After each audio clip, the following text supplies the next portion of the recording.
Alright, what is good, ladies and gentlemen? It is the Master Reviewer back again with another review, and today we are doing a review for Just Leave Me Be. This is the newest manga that I have completed. I randomly selected it, and so I read it, and yeah, I don't really have any other background to give other than that, so let us just begin.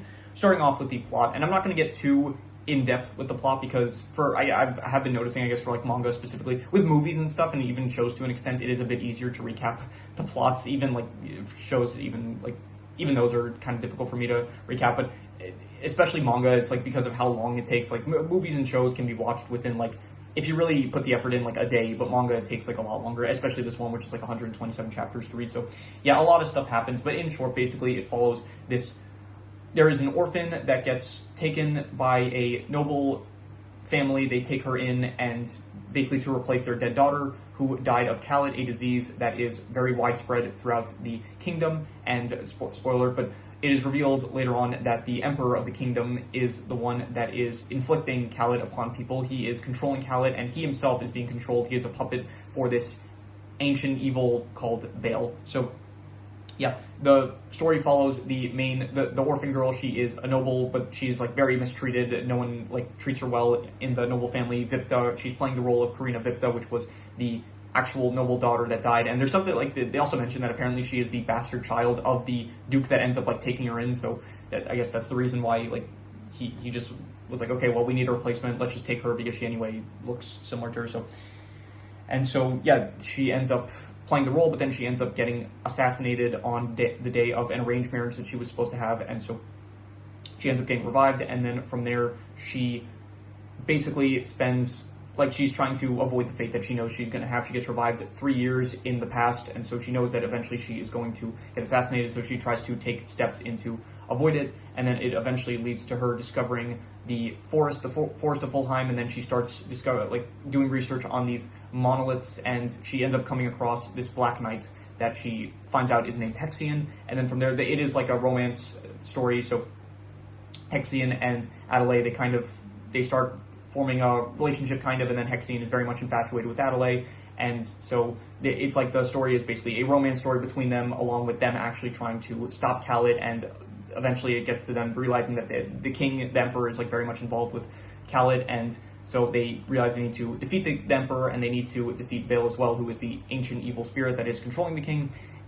And they also need to, there's also a plot where they are investigating the forest of Fulheim, and they are trying to learn about the monoliths. You have Adelaide. She is a descendant of Huxenlight, which is she is a hero, like that, a mythical hero that is known throughout the kingdom and stuff. And so because she is a descendant of her, she is able to read these monoliths and go deep into the forest that most people would not be able to enter, like, and access certain powers as well. And she uses those powers in order to heal Khalid. And yeah, so basically, in short, the manga is about finding a way to stop the emperor, defeat Baal, and cure Khalid across the kingdom, basically. So yeah, overall, I'd give the plot, I would say, like a 4 out of 5. I liked it. I enjoyed it. I probably didn't do a good job of recapping it. If you do want, like, a better synopsis, I recommend just, like, checking the Anime Planet. It probably has, like, I did a recording before this where I actually tried to read the synopsis, but then I just decided it didn't feel, it feels like, okay, why did, just, if you want the synopsis for yourself, I recommend you guys go, I'm not going to read it here because it's just going to take up too much time. So, it's not too long of a synopsis, but it just felt like it was taking too long to read it also. If you do want, like, a better recap of it, probably just like read the synopsis on Anime Planet. But yeah, in short, it is basically just, you have Adelaide and Hexion. They're the two main characters. It's like a romance story between them where they are also trying to defeat an evil ancient spirit, basically. So I liked it. It is good. That's like not the only stuff that happens. There's also like some side plots with other characters, and I will be doing a character ranking after this, so look forward to that, I guess, and I will get more in depth with the characters and I guess maybe the roles that they play in the story. That's usually how it goes down with like these recordings I end up doing. It's like I do the recap, but then I get more in depth with, I guess, certain characters and like the role they play in the story in the actual character ranking that I end up doing. So in terms of the characters, once again, I'm just not going to go too in depth with them because I will be doing a character ranking after this. So I'll say overall, I would give the characters probably I'll go like an 8 to an 8.5, and I think I'm going to go with I'm going to go an 8 out of 10. I'll say that they were great characters. I like them. There are some that are pretty underutilized, to be honest. There's characters like Fellis, the son of Duke Vipta. There is even Duke Vipta to himself, to an extent. He is a bit underutilized, it feels like. and I'll get more in depth with all these characters in the character ranking, but I do think that they were great characters overall. There's a lot of good ones. Adelaide and Hexion as the main characters were very good. Huxenlight, a character from the past. Corin, Jean, just Faye. Again, I'll get into all these characters in the character ranking. So I'm just gonna, we'll leave it at an 8 out of 10. Great, I would say. And if you want more thoughts on the characters, then check out the next video. That should be really good. Should be, by the time you're seeing this, probably in 2 hours it'll be released. So yeah, in terms of the settings, you do have the Forest of Fulheim, which I think it is, it's a nice forest. It's not really anything too, it's like a magical forest, but the only magical thing about it really is that you just have some fairies and some like mythical creatures that end up crossing the paths of, I guess, Hexion and Adelaide when they're uncovering it. Besides that, there is a lot of like royal palaces and stuff. It is a fantasy setting, so you do have the pretty basic like areas of, king and queen palaces and all that kind of stuff. So yeah, those are honestly the only 2 locations, just like kind of royal setting. Well, not the only. There's like 3 kind of locations. There's the royal palace areas. There is the magical forest, Fulheim, and there is the street areas, like of the I guess the middle class people, whatever you want to call it. So yeah, all the settings, I would say that they're pretty good. I would say that 7 out of 10, nothing too amazing, but I do think that they were good for the story, so 7 out of 10 I would say. In terms of the art style, it is a pretty nice art style, and it does have like some, during the comedic moments, the art style does kind of change a bit. It's like, I don't want to say the chibi art style, but it does kind of remind me of that, I would say. So it's a good art style. It looks nice, and it's like the way it looks, basically like the basic version of the characters, and then it's like the characters do kind of like, they have like a different art style for certain moments for the characters. Sometimes characters will get angry, sometimes characters will get embarrassed and stuff, and the art style does change along with the mood of the characters, which I think is nice. And overall, I would say that the art style, I would give probably I'll say, I'm not going to go amazing, but I'll say it was great. I would say an 8 out of 10 for the art style. I did like the art style a lot, and yeah.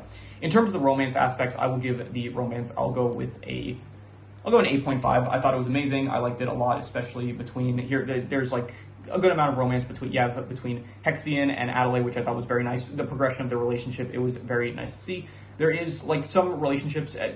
What I do appreciate is that the manga like ends on chapter, I think, 117, something like that. It's like 127 chapters in total, and they actually devote some episodes after. Like, I don't like it when a show, like, by the end, it's like, okay, characters, they'll get together by the very last episode of, like, an anime or something, or maybe at the final chapter, like, the characters will finally get together, which, it's nice, it's good, it's, like, satisfying when you have the characters finally get together, but it is a bit of a shame that, like, you don't get to see some time afterwards of, like, them, being together. It's like, okay, they got together, yeah, but, like, we want to see a bit more of them together, so it is nice that the final, like, I would say, 10 chapters, I think, was actually devoted to the aftermath of the events of the story, so you do actually see Adelaide and Hexion, you see they have children, you actually get to see the children, like, grow up a bit, you don't just see them, like, as babies, which is nice. You have the Karen, he ends up getting together with Aaliyah, there are some other characters which I'll talk about more in the character ranking, that was nice. Jean, there's, like, kind of a relationship, you don't fully see what ends up happening with them, but Jean and Luna, they get hinted that they end up getting together, which I thought was all nice. It was all good romance. There was also Huxenlight with her husband, which I forgot his name, to be honest, but yeah, I thought that it was also a good romance, even if it was a bit, like, short. It was just kind of meant to be the backstory for Huxenlight. So yeah, overall, it was amazing romance. I did enjoy it a lot, and I'm a sucker for this kind of stuff. I do love wholesome romance, and this definitely delivered on that front. So yeah, in terms of the worst thing, I'll say that the worst thing, honestly, like, it was a good story, but I actually more so like the character moments, like, between characters, or even, like, the espionage kind of stuff, I like more so than the actual war side. Like, when you get towards the very end of the manga, in the last, I want to say the last, like, not the last 10 chapters, but the 10 chapters before the last 10 chapters, so, like, towards the end of the actual story, it's like you do have the final confrontation, where you do have, like, all these forces you have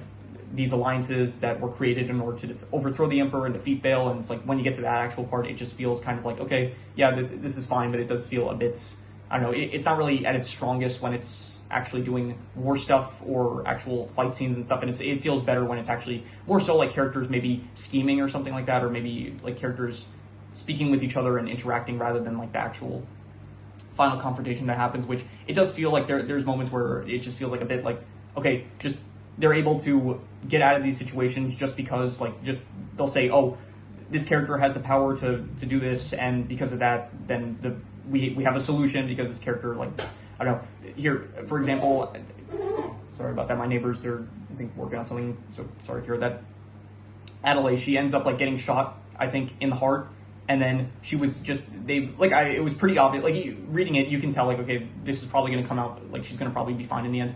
And so they were just like, oh, here she's able to just like fuse with the sword of Shaniites, I think that was what it was called, and then she is able to take in its life essence, and then it's able to save her. So it just, the solutions to problems, it feels like a bit too easy and like just a bit of, for the sake of convenience, and it feels most prominent in that case when you actually get to the actual war stuff of when they're actually fighting Bale towards the end, it feels like. So yeah, I'll say like the last bit of like the actual war stuff against the Emperor and Bale, it was my least favorite part, I would say. Even so, it wasn't bad. I will give it probably like I'll go like a 5 out of 10. Like, it wasn't good, but it wasn't bad, I would say. So yeah. In terms of the best thing, I will reuse the best score, which was the romance, which I would give another 8.5 for the romance. It was amazing. I truly just love this kind of, love the wholesome moments between the characters. It's very nice. And yeah, I didn't look to see, I hope that there's going to be some fan art of these relationships and stuff, because, you know, I love looking at the fan art of relationships after I consume a piece of media. And so I'm hoping, you know, I was surprised actually. Lost in the Cloud, I ended up finishing that, and I didn't know how mainstream it was. So I like when I went to, I go to Pinterest for a lot of my fan art. So I went on Pinterest, and I was actually pleasantly surprised. There was actually a decent amount of Skylar x Cyrus fan art, so that was nice to see. And I'm hoping that'll be the case for this manga as well. So yeah, like I said, hoping that that's the case. But yeah, anyway, that is all of the score. So I'm going to do the calculations. So King Crimson. All right, so it ends up coming out to about a 7.5, which would be very good, but I think I'd give it higher than that, honestly. I think I would probably go with, I think I would say like between an 8 to an 8.5, between great and amazing. And I don't think I would go so far as to say it was amazing, but it was definitely great, I would say. I'm going to be a bit harsh with it. I'm just going to give it an 8 out of 10. I would say it was great. And yeah, I think probably, you know, not as good as Lost in the Cloud, probably better than Yurashi Niwaru. So like, yeah, 8 out of 10, I would say great, I would say. So yeah, that is pretty much all there is to it. So I'll do a character ranking next, and I'll get a bit more in depth with like the characters. Just that's how it goes in general. So yeah, these reviews, it's more so just to be like my thoughts on the specific, I guess, categories besides like the characters and stuff. This feels a bit like, I don't know. Just I'm not gonna now spend however long it would take. Just ever since the JoJo Part 2 review that I did, it's just that recap, it ended up taking like 16 minutes, and I don't really want the recaps to be taking such a large chunk out of the reviews. So in general, I'm just trying to make the recaps of the plots. Like I'm trying to say like the bare bones, like at its core, what is the actual story about? And then I don't really want to get too into specifics, because it just ends up taking too much time, and I don't really want the videos to be like half an hour long with half of the video devoted to recapping the actual story. So, and I do hope that like the people that come to these videos, like I'm not hoping that people saw the media, but I do hope to an extent that for like this media, it's like I hope that you can watch this video even if you didn't read this manga, like, which I'm assuming probably not a lot of people, if you are watching this, probably not a lot of people read this manga, but like I want it to be enjoyable for both the people that read it and the people that didn't read it. So I don't know I don't know if the recaps are more for the people that didn't read it or the people that read it. Probably more so for the people that didn't read it, I guess. But yeah, anyway, so this is just me kind of rambling by now. So yeah, but that is pretty much all there is to it. So if you have any recommendations, any shows, movies, video game stories, anime, web series, manga, yeah, I did that out of order. Wait. If you have any recommendations, any shows, movies, video game stories, anime, manga, web series, anything that you want me to review, leave it in the comments and I will maybe possibly check it out. With that said, that is pretty much all there is to it, so let's leave it at that.